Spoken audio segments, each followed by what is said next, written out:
Hey there, welcome to day 25 of our Get Up and Go February 2021. This is our 6th Get Up and Go challenge, our 30-plus day challenge. We're going to go a little bit into March because we want to learn and actually internalize the SOAP framework. Today we're going to talk about brainwash. We're going to wash our brain, not in terms of convincing ourselves of things that aren't true or of adopting other people's thoughts and beliefs, but actually using the SOAP framework, to scrub and clean and wash our own brain, our own thoughts, our own beliefs. What are beliefs? Beliefs are thoughts that we think a lot, or beliefs or something that happened, a thought we think in a highly charged emotional event, either a positive or negative one. The thoughts that we're thinking when we experience a whole lot of feelings, which we talked about emotional SOAP yesterday, get linked up in our brain and in our subconscious and in our mind, and we behave automatically, and we form beliefs and thoughts about things, about life, about ourselves, about what we're capable of, about other people, about the world, about the universe, about work, about everything, as we have different experiences throughout our life. Some of those beliefs and thoughts and things that we think in our mind support us and move us in the direction we want to go. Others, not so much. For example, I'm not good enough. I don't deserve. I'm not smart enough. I'm not anything is always a lie, by the way. It's a lie we tell ourselves to make ourselves feel better about our current situation, whether it's true or not. And most of the time when we're telling ourselves a belief like I'm not good enough, I don't deserve, I'm not worthy, it's too expensive, those are absolute, complete, and total lies. All of us, every one of us on the planet, deserve whatever it is we want, what we want to go after, what we want to move toward, what we want to create and have in our lives. So how do we apply the SOAP framework to a belief or a thought? A thought, again, a belief is just a thought we think a lot, and now it becomes a belief.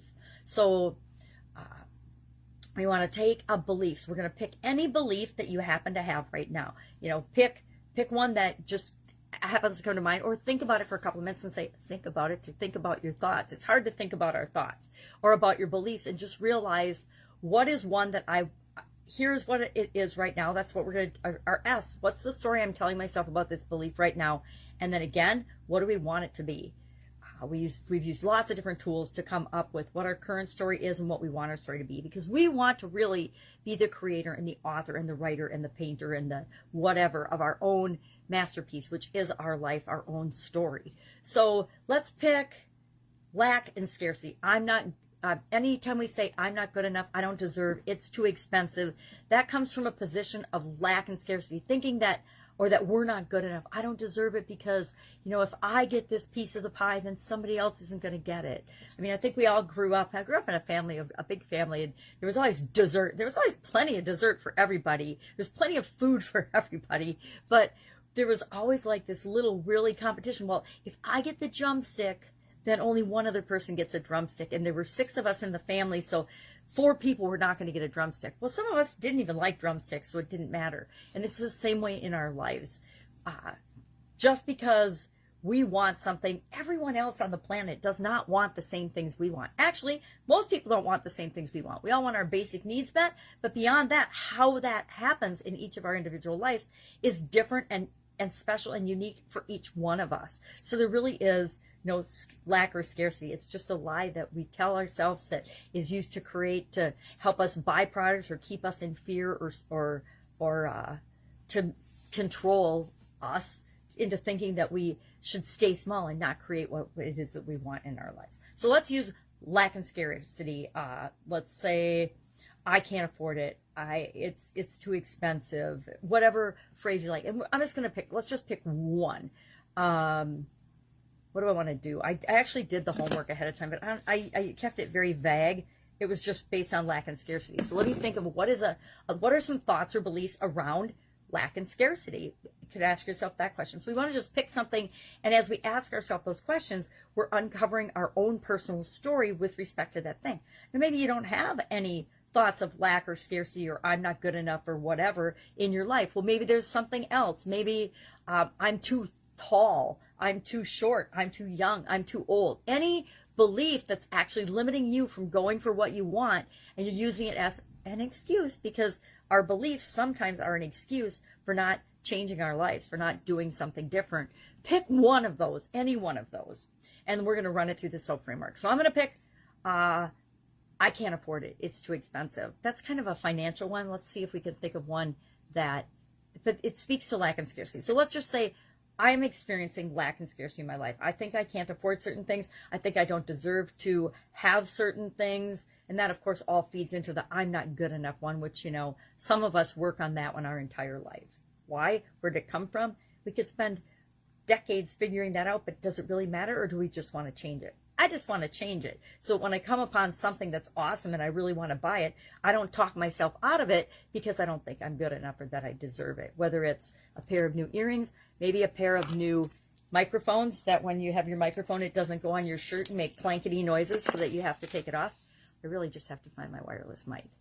So what's the story? What is the story I'm telling myself about I can't afford it, right? And usually when we start looking into these beliefs, we find, as we're examining our current story, we usually find a little pieces and bits of where that came from and why we might have and be experiencing that. But the most important part isn't spending our time dwelling on what is. So the most important thing to do when you're analyzing your current story is to be 100% honest with yourself. You're not telling anybody else. Nobody else is seeing what you're telling yourself about your current story. So if you really want to change it and you really want to improve it, just be perfectly honest with yourself. Remember, our ego and our subconscious are going to try to prevent us from being honest with ourselves. And we want to really try to break through that and ask questions. That's why the 7 why is such a powerful way of creating and adding upon our story. So story, what is your current situation? What's the belief? What are your thoughts? What are your experiences with that belief that are creating or have created up until this point your current story? Well, now what do you want it to be?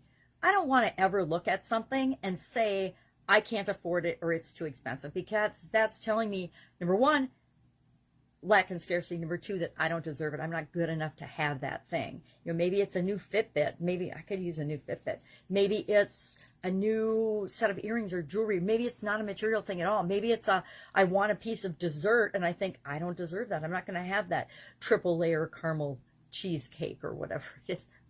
There's some really yummy caramel desserts. So what do I want? I want to look at things and have an abundance mentality and an I deserve it mentality. I'm totally worth it. I look at it, I weigh it based on things that don't have anything to do with lack and scarcity or taking it from someone else, etc. I want to have an abundance mentality. Well, what are my options? How do I get from where I am thinking it's too expensive to I can afford whatever I want? How do I get that? How do I bridge that gap? Through the rest of the SOAP framework. So we're going to look around at all of the options, all the possibilities to change that thought pattern, change that mindset, change those beliefs that tell me that I'm not good enough. One of my favorite ways, and I guess I'm already getting into the A, but how am I going to do that? I have tricks for increasing my abundance thinking in my life. Number 1, I look around myself, and even just here, every single thing that is around me has been created and imagined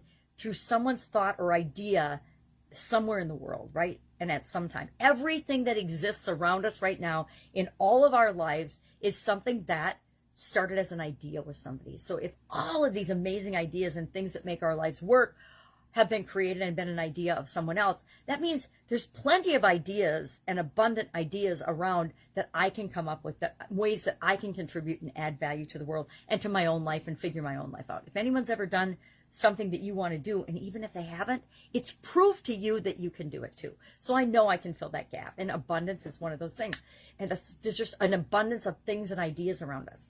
If that doesn't work for me, which it almost always does, all I have to do is look at my magnifying glass and think of how grateful I am for that.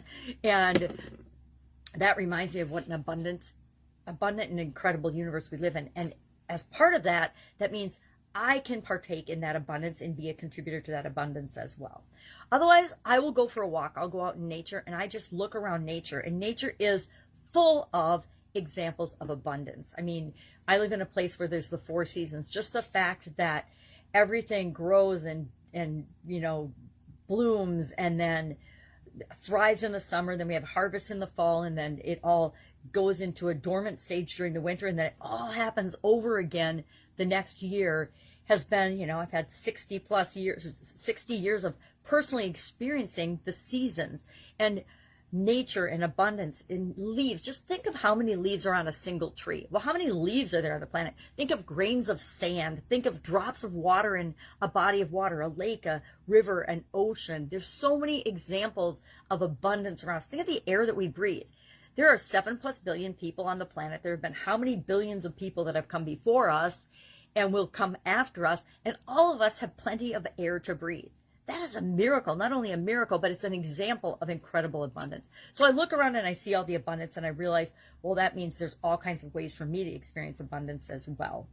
And then what action can I take to move me from a lack and scarcity, I can't afford it mentality, to an abundant mentality where all my needs are met, everything I want comes to me easily and effortlessly, whatever. That's an example of affirmations. And we talked briefly about affirmations, but I love affirmations and affirmations where I can repeat what I want to have appear in my life. I am living in an incredibly abundant, I guess, home or universe or world, but I want to pick a couple of affirmations that I can use to substitute my lack and scarcity thinking with abundance thinking. So whenever I'm out, and I'm actually going shopping today with my son. I don't get out very much with COVID-19, but I'm going to go to Costco with my son today because we need paper products. We need certain things that we're not out of, but we're getting low on. And so whenever we reach a certain level, I like to go out and restock. It's like your gas tank.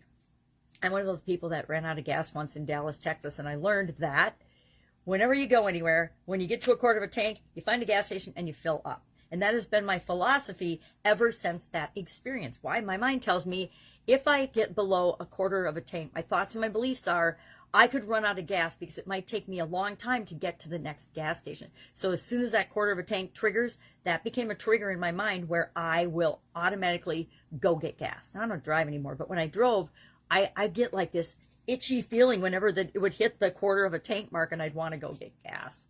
So we create things like that help remind us the level of what it works for us, the level of abundance, the level of income, the level of everything that we're comfortable with. And if we want to make big changes in our life, we're going to change those triggers, those things that make us feel comfortable. So I want to have some affirmations whenever that sneaky, snaky thought of I can't afford it or lack or scarcity rear their ugly head, because I guarantee no matter how much I work on this, I can EFT it, I can do all kinds of different strategies on it, it's still going to pop up every once in a while, right? It's just like the I'm not good enough. I've done whole seminars and webinars and events on letting go strategies and how to let go of negative thoughts, negative beliefs, as well as negative emotions and negative feelings. Yet I still experience that whole plethora of emotions and feelings and thoughts and beliefs. They still pop up. So I want to have a response as soon as they appear in my life. And so I will have affirmations that automatically counter those thoughts. So I can't afford it. I can afford whatever is important to me, or something like that. So will have those, and I haven't done those today yet, but I'll come up with a couple for I can't afford it. What is the thing I want to tell myself immediately when that thought pops into my head? And I'll work it a little bit till I really have the one that is like, yeah, that's it. That's the thing that I will say, and I won't have any doubts or fears or worry about that ever again. It's kind of like with our physical well-being when we're dieting or something. We can feel like we're sacrificing or we're missing out on something, like a certain foods, like caramel's a big one for me. Sea salt caramels. I love sea salt caramels. And I used to eat like one a night, every night before I'd go to bed, which is, as nutritionists would tell you, that's not the best habit to have. But that was my thing, because then I didn't want sweets and things all day long, because I knew I was going to have a sea salt caramel before I went to bed.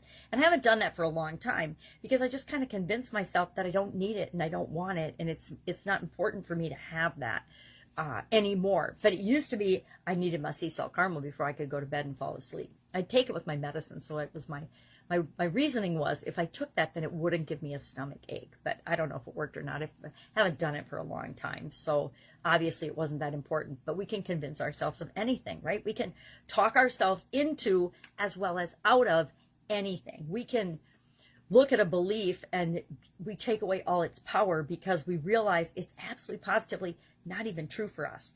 A lot of the beliefs that we have are formed when we were really young children. And depending on how old you are, we haven't been a really young child for a long time, some of us.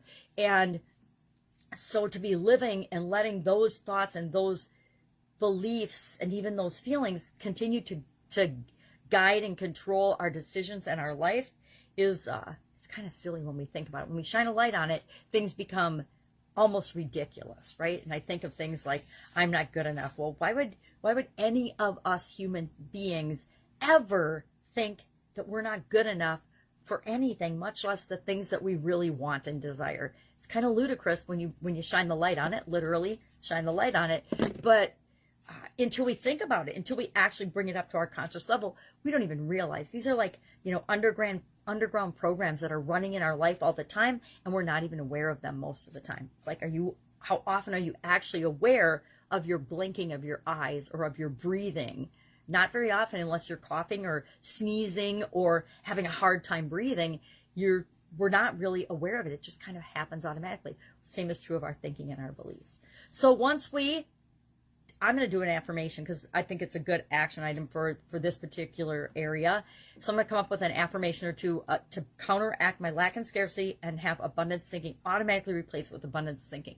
And it doesn't take that long. If you do that a couple of times or for a couple of days, automatically you stop thinking the negative limiting belief that you were having because it's replaced with something else. But getting rid of it. A lot of times we try to just get rid of something and stop doing it in our life. But if we don't substitute it with what we want, there's a vacuum and a void there. Guess what usually sneaks back up faster than anything is the thing that we were trying to get rid of. So we're going to make progress. We're going to decide, are we making progress to improve this? Are we using our affirmation? Are we having thoughts and limiting beliefs less and positive, empowering beliefs more often? Yes or no?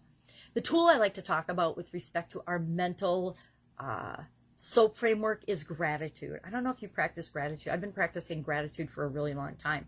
And at a minimum, I think of 3 things I'm grateful for as soon as I wake up.